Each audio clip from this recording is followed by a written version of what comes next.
بسم اللہ الرحمن الرحیم الحمدللہ رب العالمین والصلاة والسلام علی اشرف الانبیاء والمرسلین نبینا محمد وعلی آلہ واصحابہ اجمعین۔ میں سب سے پہلے اللہ رب العزت کا بہت شکر ادا کرتا ہوں جس مالک الملک نے ہمیں توفیق عطا فرمائی، ہم یہاں پہ اکٹھے ہوئے، اور اس کے بعد میں آپ تمام بھائیوں کا شکریہ ادا کرتا ہوں۔ ماشاءاللہ یہاں بزرگ موجود ہیں، قبائل کے سردار موجود ہیں، یہاں ماشاءاللہ برادریوں کے وڈیرے موجود ہیں، یہاں اسلام آباد کے وہ باوقار نام اور باوقار لوگ موجود ہیں جو الحمدللہ اپنی پہچان آپ رکھتے ہیں۔ آپ تمام بھائی تشریف لائے، میں اللہ سے یہ دعا کرتا ہوں کہ اللہ تعالیٰ آپ کی یہ محبتیں قبول فرمائے۔ محترم بھائیوں، کیونکہ نماز مغرب کا وقت قریب ہے، بڑی مختصر بات ہو سکے گی، لیکن میں چاہتا ہوں کہ آپ ذرا توجہ کے ساتھ یہ بات سنیے گا، آپ کو اندازہ ہو کہ پاکستان مرکزی مسلم لیگ اس میدان میں کیوں آئی ہے، کیا سوچ لے کے آئی ہے، ہمارا ویژن کیا ہے۔ آئیے پہلے ذرا غور کریں کہ ہم نے آج تک جو سیاست دیکھی ہے وہ سیاست کون سی تھی، وہ سیاست پاکستان کے اندر کیسے اس نے پاکستان کے معاشروں کا، پاکستان کے اندر رہنے والے خاندانوں کا، نسلوں کا اور خود پاکستان کا کتنا بڑا نقصان کیا۔ ہم نے دیکھا لوگ آئے، لوگوں نے ووٹ مانگے، لوگوں نے دعوے کیے، لوگوں نے کہا کہ جی آپ ہمیں ووٹ دیں، ہم اس پاکستان کی قسمت بدل کے رکھ دیں گے۔ لیکن جب وہ لوگ حکومت میں آئے تو پتا چلا کہ پاکستان کو اصل میں لوٹنے والے، پاکستان کا نقصان کرنے والے یہی لوگ تھے۔ ہر آنے والا طبقہ، ہر حکمران وہ یہی بات کہتا کہ جی ہم پاکستان کا مقدر بدل دیں گے، لیکن ہوا کیا؟ جب وہ جاتے تو پتا چلتا کہ پاکستان پہلے سے زیادہ خراب صورتحال میں کھڑا ہے۔ ہم نے یہ سیاست دیکھی پاکستان میں جس میں ایک پارٹی کھڑی ہو کے دوسرے کو گالی دیتی، نفرت کی سیاست، فرقوں کی سیاست یہ ہم نے دیکھی۔ لوگوں کو تقسیم کیا گیا، لوگوں میں اشتعال پھیلا کے آپس میں کفر کے فتوے، یہ سارے کام ہماری سیاست میں ہوئے۔ اور پھر ہم نے یہ سیاست دیکھی کہ کس طرح ایک سیاستدان آتا ہے، وہ لوگوں کو تیار کرتا ہے کہ بھئی مجھے فائنانس کرو، انویسٹمنٹ کرو الیکشن کے اوپر، اور پھر وہ سیاستدان لوگوں کو خریدتا ہے، برادریوں کو خریدتا ہے، پیسے لگاتا ہے، اور جب وہ ایم این اے یا ایم پی اے بن جاتا ہے تو 10 گنا زیادہ وہاں سے پھر وہ کماتا ہے۔ یہ سیاست دیکھی نا آپ نے؟ کوئی بات میں غلط کہوں تو مجھے بتائیے گا۔ یہ ساری باتیں آپ جانتے ہیں، یا پھر وہ بیچارے G14 چھیلوں والے،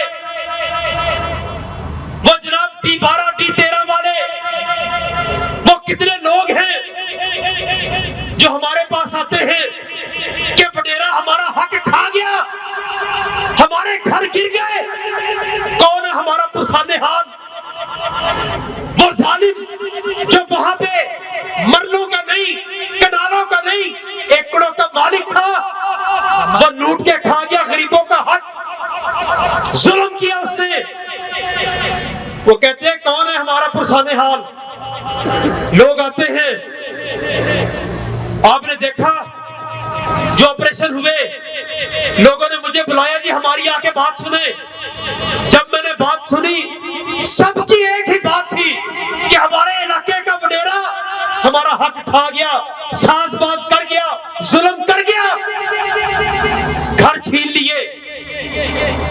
یہ سیاست دیکھ رہے ہیں ہم.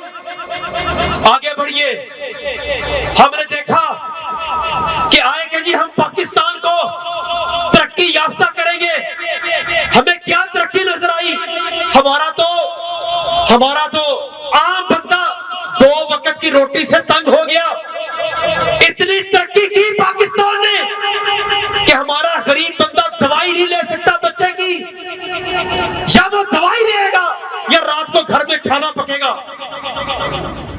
میرے محترم بھائیوں، اتنی ترقی کی پاکستان نے، ان سیاستدانوں نے اتنی ترقی کی راہ پہ اس پاکستان کو گامزن کیا کہ آج بجلی کا بل دینے کے لیے غریب بندہ کوئی اپنی بکری بیچ رہے، کوئی اپنا جانور بیچ رہے، کوئی گھر کا فرنیچر بیچ رہے، گھر کی اشیاء بیچ کے بجلی کے بل دیے جا رہے ہیں. اتنی ترقی کر لی پاکستان نے. یہ سیاست ہم دیکھ رہے ہیں پچھلے 75-76 سالوں سے. اور اس سے اگلی بات سن لیجئے کہ جی ہم پاکستان کو آزاد خود مختار بنائیں گے. یہ نعرے لگائے نا سیاستدانوں نے. اور میرے محترم بھائیوں، پاکستان کتنا آزاد ہے؟ اور امریکہ میں فیصلہ ہو جائے یہ حکومت گرا دو، پاکستان میں حکومت گر جاتی ہے. فیصلہ ہو جائے کہ پاکستان میں یہ حکومت بنا دو، وہ حکومت بننی شروع ہو جاتی ہے. یہ ہے آزادی پاکستان کی.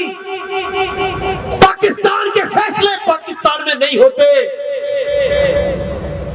پاکستان کے اندر پیٹرول کی قیمت کیا ہوگی، ڈیزل کی کیا ہوگی، یہ طے کون کرتا ہے؟ IMF. اور سودی قرضے دے دے کے اس ملک کو کس طرح جکڑا، کس طرح اس ملک کا ستیہ ناش کیا. آج ان سودی قرضوں کی مار پڑ رہی ہے. 61,000 ارب روپے کے قرضے پاکستان کے اوپر 2023 میں 61,000 ارب روپے. ہاں ہماری تو نسلیں غلام ہو گئی. بچہ پیدا ہوتا ہے پاکستان میں 2.25 لاکھ کا مقروض. یہ ہے ہماری حالت آزادیوں کی.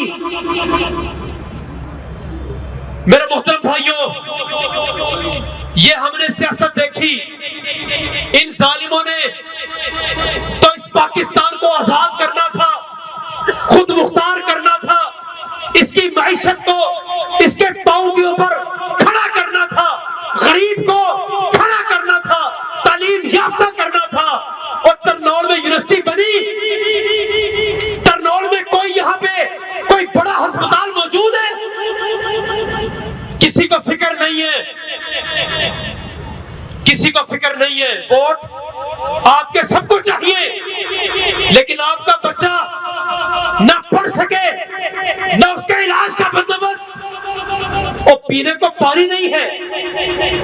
میں بھائیوں کے پاس جاتا ہوں، مسئلہ کیا ہے؟ پینے کا پانی نہیں ہے. یہ ہے اسلام آباد. تو میرے محترم بھائیوں، یہ سیاستوں نے ہمیں یہ کچھ دیا ہے. ان سیاستوں نے جن میں یہ جھوٹ تھا، دھوکہ تھا، فریب تھا، اور ہماری عوام، ہماری معصوم عوام یقین کرتی رہی، ووٹ دیتی رہی. نعرہ تکبیر! آئیے نعرہ تکبیر! پاکستان مرکزی مسلم لیگ. میرے محترم بھائیوں، چودھری شفیق الرحمان صاحب. تھوڑا بھائی، میرے محترم بھائیوں، آئیے ہم بھی آپ کو ایک سیاست بتلاتے ہیں. ایک سیاست کا طریقہ ہم بھی آپ کو انشاءاللہ دکھاتے ہیں. وہ سیاست جس کے بارے میں میرے نبی نے فرمایا تھا، کانت بنو اسرائیل تسوسہم الانبیاء، کہ جو بنی اسرائیل کے نبی تھے وہ سیاست کیا کرتے تھے. صحیح بخاری کی حدیث ہے. کیا نبی کمیشنوں کی سیاست کرتے تھے؟ اور کیا نبی غریب پہ ظلم کی سیاست کرتے تھے؟ نہیں، بلکہ نبی سیاست کرتے تھے غریب کا ہاتھ تھاما، اور کسی ضرورت مند کا ہاتھ تھاما، کسی پریشان حال کے جا کے اس کے چہرے پہ خوشیاں لوٹا دی، کسی بیمار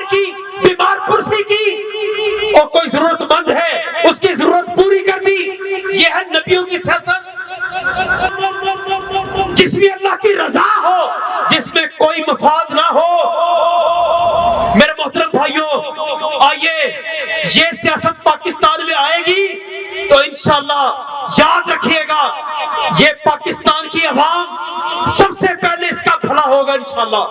لوگ عوام کا سوچنا شروع کریں گے اور بھائی آپ کے ہسپتال کب بنیں گے, ترنول میں کب پانی کا بندوبست ہوگا, یہاں پہ کب آپ کے ہسپتال بنیں گے. یہ تب بنیں گے جب لوگ لوگوں کا سوچیں گے, انسانوں کا سوچیں گے, اپنے قبضوں کا نہیں, اپنی حویلیوں کا نہیں. کس کو فکر ہے اس غریب کی؟ تو میرے محترم بھائیوں, اللہ کے فضل و کرم سے یہ سیاست پاکستان کا چہرہ کھو دے گی, یہ سیاست پاکستان کے اندر تبدیلی پیدا کر دے گی انشاءاللہ. یہ وہ سیاست ہے اور جس نے معاشرے بدل دیے تھے. دیکھو اللہ کے نبی کو کس طرح مدینہ کے اندر آپ نے یہ سیاست پیش کی, انسانوں کی سیاست, خدمت کی سیاست. اور دیکھو پھر اس سیاست میں کون سے افراد تیار کیے, وہ افراد تیار ہوئے کہ جن افراد نے پھر یہودیوں کے قرضے باقی نہیں رہنے دیے, سارے قرضے اٹھا کے پرے پھینکے اور پھر مکہ کے مشرکین کے ساتھ آپ جانتے ہیں کس طرح کھڑے ہوئے اور مکہ واپس لیا. یہ وہ جماعت تھی.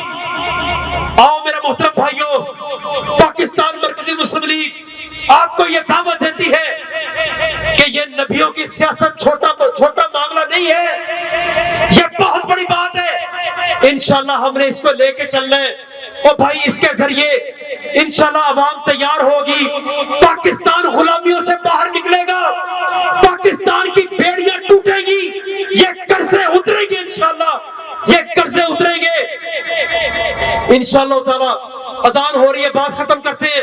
یہ قرضے بھی اتریں گے انشاءاللہ, پاکستان آزاد ہوگا, کشمیر آزاد ہوگا انشاءاللہ, پاکستان آزاد ہوگا اور فلسطین بھی آزاد ہوگا انشاءاللہ, فلسطین بھی آزاد ہوگا انشاءاللہ. میرے محترم بھائیوں, مسلمان اس وقت دنیا میں کمزور ہے, مسلمان اس وقت دنیا کے اندر 57 ملک ہے لیکن کمزور ہے, کوئی غزہ پہ بات نہیں کرتا. انشاءاللہ پاکستان یہ بات کرے گا. لیکن آؤ پاکستان کے لیے کھڑے ہو جاؤ اور بھائی پاکستان کے لیے, پاکستان کی آزادیوں کے لیے تیاری کرو.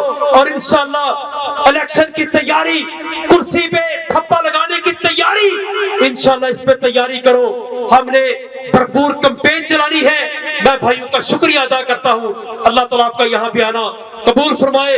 اور میرے محترم بھائیوں, آخر میں اپنے بہادر SHO جناب شبیر تنولی صاحب, کل ایک واقعہ ہوا مجھے پتا ہے, ترنول کے اندر ایک بڑے وڈیرے نے قتل کیا اور یہ SHO کھڑا ہو گیا اور کھڑے ہو کے اس نے اللہ کے فضل و کرم سے اس ظالم کو پکڑا, اس کو جواب دیا.